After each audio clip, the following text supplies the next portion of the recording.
Olá, boa noite. Está no ar o Show Business, o mais tradicional talk show de negócios da TV brasileira.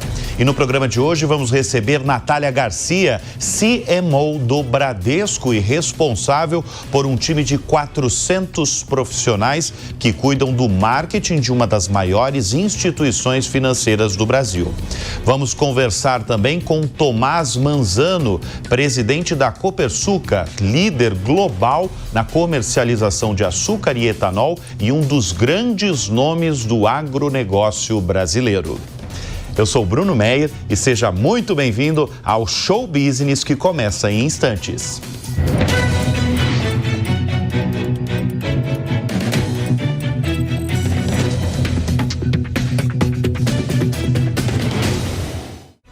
Ela é baiana, formada em administração de empresas pela Federal da Bahia e há 20 anos está no mercado financeiro, com passagens pelo Citibank e o HSBC. Desde 2020 está no marketing de um dos maiores bancos do Brasil, o Bradesco. Nós vamos conversar neste bloco do Show Business com Natália Garcia, diretora de marketing do Bradesco. Natália, obrigado pela presença aqui em nosso estúdio. Você comanda, Natália, um time de 400 profissionais que cuida aí do marketing, que cuida da comunicação de uma das maiores instituições financeiras do Brasil. Como é que é comunicar em um banco tradicionalíssimo, né? A gente está falando de um banco com mais de 8 décadas de história, nos tempos atuais, nos tempos em que todos nós somos inundados de informação. Bruno, primeiro, super obrigado pelo convite. Está sendo um prazer estar aqui hoje com você, né? Um programa que tem, assim, uma trajetória, né, de aprendizado, de conhecimento, de trocas tão ricas e importantes. Então, uma honra estar aqui hoje. E, assim, você falou sobre desafio. De fato, é um desafio. Comunicar hoje, independente do setor, é um desafio, né? A comunicação está sendo cada vez mais colocada a todo tempo, a todo momento e fragmentada, né? Porque ela é mais curta, ela dá menos tempo de mensagem e ela precisa te chamar a atenção, te impactar. Então, esse é um desafio, né? Hoje a gente trabalha no time uma fortaleza que é tentar entender estrategicamente o que o cliente de fato necessita, o que minha audiência pede. Então, muito menos comunicação massiva e muito mais comunicação estratégica, pautada em nicho, em recortes, né? Quando a gente fala do CRM, a gente tenta cada vez mais ser CRM junto com a percepção de escuta de cliente. E isso vai fazendo com que eu consiga cada vez mais individualizar a comunicação e me tornar percebido por ela. Não é uma atividade simples, quantidade de canais que apareceram, né? Antes a gente tinha 3, 4 formatos de mídia, hoje a gente tem inúmeros formatos de mídia, né? A inteligência artificial tem ajudado muito a gente nisso, mas é um desafio eu conseguir me tornar interessante e atraente no momento certo, na hora certa da sua navegação ou da aparição para o público. Então, temos um desafio na sociedade. Quer dizer, você está falando de uma coisa interessante, um banco com mais de 70 milhões de clientes, que é o seu caso, né? O banco que você trabalha. Você tem um desafio, então, não de fazer talvez uma comunicação, talvez a prioridade, massiva, mas comunicar em canais específicos, estratégicos, é isso? Na verdade, o meu objetivo é comunicar o Brasil inteiro, né? Porque quem ainda não é cliente está sempre um convite para ser nosso cliente. Então, o meu objetivo é que eu consiga, através desses canais que dão para mim recortes de comportamento, fazer com que eu consiga te impactar com o melhor tema, com o melhor argumento para que você se sinta fixado por aquilo e experimente o banco. Como eu falei, são 70 milhões de clientes no Bradesco. Você falou de cada vez atrair mais clientes e vocês têm clientes em todas as regiões deste país. Dá para traçar o perfil do cliente do Bradesco? Não, hoje o perfil do cliente do Bradesco é o Brasil. É o brasileiro. É o brasileiro total. E a gente tenta cada vez mais fazer recortes, inclusive fora do que é o tradicional. Porque normalmente a gente ali fatiava sempre público por etarismo, né, geolocalização, perfil específico de linguagem naquela localidade. Hoje não. Hoje a gente traça inclusive recorte socioeconômico, recorte de atividade de mídia. Então não necessariamente você traz ali um perfil de utilização que é o seu perfil de utilização nas mídias digitais. Então a gente pega mapeamento do que a gente tem de base de dados com os dados de mídia e cruza isso para cada vez mais eu ser assertiva na comunicação com você. Olha só, a gente está trazendo aqui no Show Business uma novidade, porque quem acompanha o Show Business sabe que todas as semanas a gente recebe os maiores CEOs do país, dos mais variados setores. Todos os setores da economia produtiva estão no Show Business, mas pela primeira vez, Natália, a gente recebe uma CMO, uma pessoa responsável pelo marketing de uma companhia. E no caso, a gente está falando de uma companhia que emprega milhares de... Mais de 82 mil funcionários. Mais de 82 mil funcionários. Eu queria que você explicasse para a nossa audiência o que é uma CMO.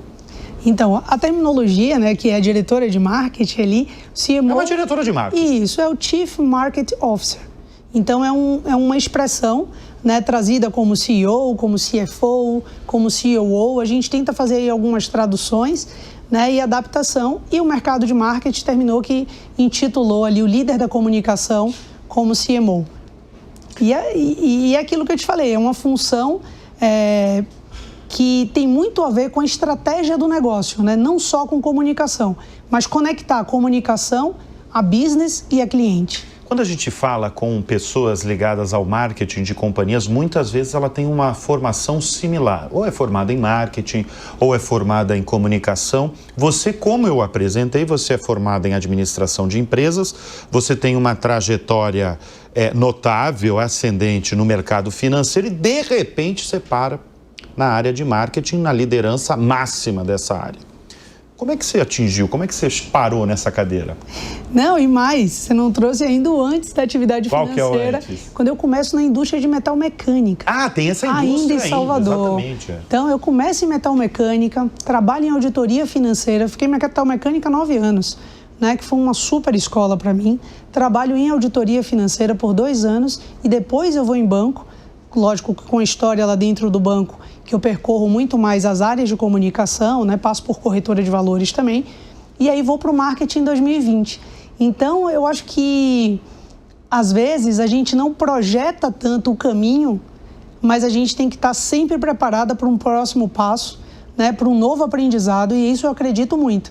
E eu acho que estar sentada hoje no marketing faz total sentido diante de tantas competências que eu fui buscando ao longo dessas passagens minhas, né, em atividades completamente diferentes. Eu acho que isso é muito significativo, principalmente com a característica máxima de escuta de cliente, escuta do interlocutor com quem eu quero falar. E o que o interlocutor tem ultimamente demandado, que você mais tem escutado? Eu acredito, e aí não é nem que só eu escuto, né? Os dados de pesquisa trazem muito, principalmente para o nosso setor, a questão de centralidade, uma questão de verdade naquilo que gere confiança, né? O setor financeiro, que é o setor que eu trabalho, é um setor que busca muito isso. O cliente final, ele quer se sentir seguro, né? Ele quer se sentir acolhido e ele quer, sim, uma melhor oferta. Então, essas escutas fazem com que, dentro do departamento de marketing, a gente consiga conectar desenvolvimento de produtos, melhorias em alguns aspectos do canal, de jornada. Então, todos esses inputs são dados na origem da pesquisa e refletem na comunicação no final. Deixa eu falar do Bradesco, agora voltando para o business do Bradesco. Natália, o que explica os bons resultados trimestrais nos últimos tempos do Bradesco? Lembrando que os balanços divulgados, por ser uma companhia de capital aberto, foram considerados acima da expectativa, inclusive, do mercado financeiro. O Bradesco, por sua tradição, é um banco que se inova, que se reconstrói, que se adapta, né, que está sempre pensando no consumidor final. E o resultado é resultado de foco, disciplina, muito trabalho e uma liderança focada em cliente. Eu acho que cliente, quando eu digo cliente interno e externo, né, porque, na verdade, a gente trabalha tanto para dentro, do mesmo jeito que a gente trabalha para fora, porque a gente acredita que a mudança cultural, que a inovação dentro da cultura faz com que a empresa seja percebida de uma forma diferente. Esse é um ponto-chave que você tocou agora, a mudança cultural. A gente fala muito aqui no Show Business sobre inovação. A gente fala praticamente todos os programas sobre inovação. E há uma certa... às vezes essa questão é levantada quando se fala em inovação em empresas tradicionalíssimas como a de vocês. A gente recebe aqui presidentes de empresas que têm mais de 100, 150 anos de fundação. Com o caso da Gerdau, por exemplo, mais de 120 anos de fundação. No caso de vocês, mais de 8 décadas, né, num setor que já é tradicional. Como inovar? O Bradesco é pioneiro em inovação. É mais difícil? Não, porque isso está muito no DNA. Essa inovação lá não é uma coisa que a gente trabalha para criar um projeto e inovar. A inovação ela é diária, ela é contínua. Porque inovação, Bruno, dentro de casa, não é só inovação tecnológica. Apesar de todos os investimentos e robustez que o Bradesco tem, de estar inovando a todo tempo. Mas é a inovação no fazer diferente, no criar, no se colocar melhor, no trabalhar para que as pessoas lá dentro estejam extremamente satisfeitas e consigam replicar isso para fora. Então, o Bradesco ele tem um pilar inovador de essência, de DNA. Do mesmo jeito que a tradição de centralidade de cliente, de priorizar o cliente, sempre foi uma pauta trazida desde seu Amador Aguiar, onde ele coloca o gerente na frente da agência para poder receber e atender o cliente. Olha só, são 400 profissionais liderados pela Natália Garcia e a primeira vez que a gente teve contato, Natália, você fez questão de frisar que você tem um time diverso, mas é um time diverso para além do que muitas companhias gostam de falar e gostam de bradar a diversidade. O que é para você um time diverso? Você que tem 400 profissionais na sua gestão. Time diverso, para mim, é um time que vem com experiências diferentes, com vivências diferentes. Experiências de vida? De vida. Tem coisa mais bacana do que você encontrar pessoas que vão te acrescentar visões que você até então nunca teve, nunca percebeu. Detalhes. Né? Então, eu acho que a experiência de vida de cada um, a realidade de vida da casa de cada um, da experiência de troca com vizinhos, colegas, bairro, cidades. Então, quando a gente costuma classificar a diversidade, a gente tabula alguns itens como diversos. Quais? Heteroidade, gênero, raça, mas eu acho que vai muito além disso. Né? Porque dentro do gênero eu tenho várias características de mulheres, né? Eu tenho várias experiências trazidas de mulheres completamente diferentes que vão contribuir, e assim sucessivamente. Então, o que eu procuro fazer lá é entender muito o quanto a gente precisa, às vezes, não só trazer dentro da tabulação, mas como permitir que essas habilidades e essas experiências se aflorem, apareçam. Então, é tentar dar cada vez mais um ambiente propício à diversidade. E o seu time, esses 400, é bem diverso, então. Super. Mas assim, qual que é a característica que faz você passar um candidato no processo seletivo? Porque você já fez muito processo seletivo. Muito, né? Muito. Muita vontade de querer fazer. Mas o que é? O brilho no olho? O que é? É o brilho no olho, é um encantamento, é dizer eu quero aprender, eu quero fazer, porque a gente é capaz de tudo. Né? A gente, se quiser construir, a gente constrói. Se a gente quiser derrubar, a gente derruba. Se a gente quiser aprender medicina, área de saúde, a gente vai fazer. Tudo que o ser humano se propõe a fazer, ele faz. Então, hoje a característica mais importante é essa. Para mim, é vontade de fazer acontecer. Agora, você que já passou por tantas entrevistas de emprego do lado do balcão, né? Do outro lado do balcão, para contratar ali profissionais. O que faz você eliminar um candidato? Primeiro ponto é a falta de verdade. A falta de verdade que às vezes as pessoas não acham que é percebida, mas tem disso. Estou com muita vontade de fazer, mas o comportamento não é de quem está com vontade de fazer.